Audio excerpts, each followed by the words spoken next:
I always have one very practical question thrown my way consistently every time I discuss the principles of God, the principles of Jesus, and following Him and what that may look like. Now, I'm not saying principles are not important. I'm saying that principles serve as the basis by which all practical measures that we take in our life come from. Based on the principle of this matter, I act this way, I do this certain thing, and I'm going to do this because this is the principle I believe in, right? Our moral standards, everything, it all comes from the principles we're raised in, the principles we truly believe. So of course, mine as a Christian is going to be the principles that I believe the Bible and Jesus gave me. But if we live our lives in a practical way, where does God follow that? And what example does He set? So I always have one practical question asked to me.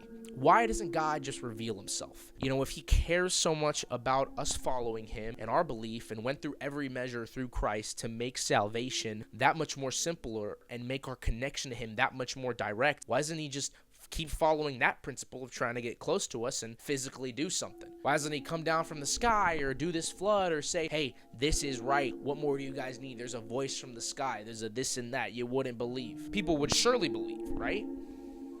I have a lot of answers surrounding that question. My first answer is that God did reveal Himself in the form of Jesus Christ as man, born from the Virgin Mary, spent His whole life in His ministry, preaching, proclaiming the truth, stating that before Abraham was, He was, and was crucified for the very same reasons that He lived. To let us know, to love on us, to die for us and sacrifice. So, respectfully, if back then Jesus was killed, how do you think it would work nowadays? If God tried to be humble about it and tried to be loving, really did care so much. I find that there's this duality here that when God is humble, God is caring, as Jesus was, the most humble man of all time, never offended, never lost his cool at anything that they did to Him, yet He was disrespected, beat on, spit on, and crucified. But if we were to go the other direction and God were to be way more controlling and way more decisive and no, okay guys, this is what's gonna happen, you're gonna follow me, you're gonna have to do this every single Sunday, blah blah blah blah, then all of a sudden people complain that, oh, you're so controlling, you're not giving me a choice, how could a God do all this?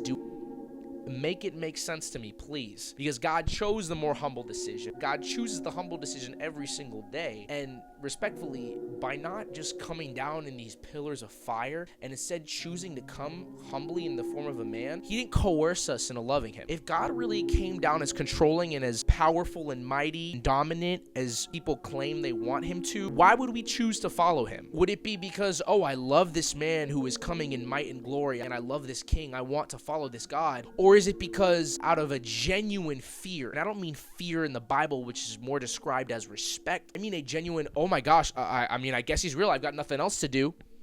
Hello? What? God doesn't just want us to believe that He exists. James says that even the demons believe. God wants us to love Him. Heaven is just an extension of the choice that we make on earth, which is choosing to love Him or not. So then if He comes in all of His might and power, are you going to choose to love Him, or are you really backed into a corner? Because to me, it really feels like you're coerced. You're like, oh, I guess, yes, I accept you. And if Jesus says in the Bible that the greatest commandment is to love the Lord your God with all your mind, body, and soul, why would He present an obstacle?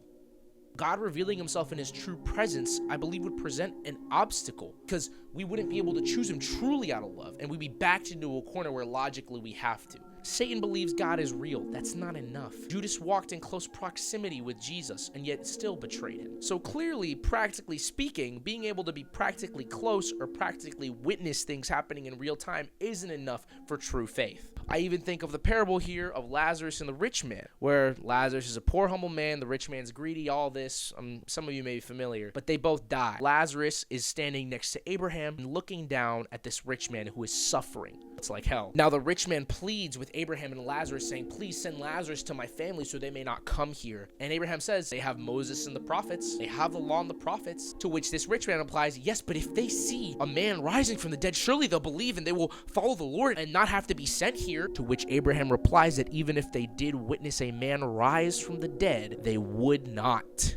Because guys, it's not a practical truth whether we accept Christ or not. It's a want of the heart. Logically speaking, whatever. God doesn't want you to logically want Him, because God does not logically want us.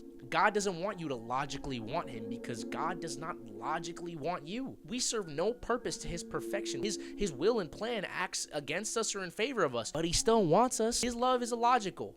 His love is illogical. Considering he's the one that made logic, I think that makes sense. At the end of the day, there is no boundary set in place, geographic, linguistic, physical, or mental, that stands between us and receiving Jesus Christ. It's spiritual. And by spiritual, I mean it is a want. It's not a matter of whether or not to prove that God is true, and that God proving himself true by revealing himself instantly right now and coming down would change things. It's not a matter of proof. The truth is objective. God is real. Jesus was God. Jesus is the Son of God. You've heard it a million times. Truth is, Jesus is real. Jesus rose from the dead, and that wasn't enough to convince people. It's not about proof. It's about the heart. It's about what the heart wants, and you either want Jesus or you don't. So don't come up with all these excuses of, well, I guess if it were true, maybe I would do this. Maybe I would change my life in this. No, you don't want to change your life, and you don't want Jesus. That's the only reason anyone ever has for denying him. That's what true unbelief is. It's not wanting it. And true belief is wanting him. Anyways, run the race, keep the faith.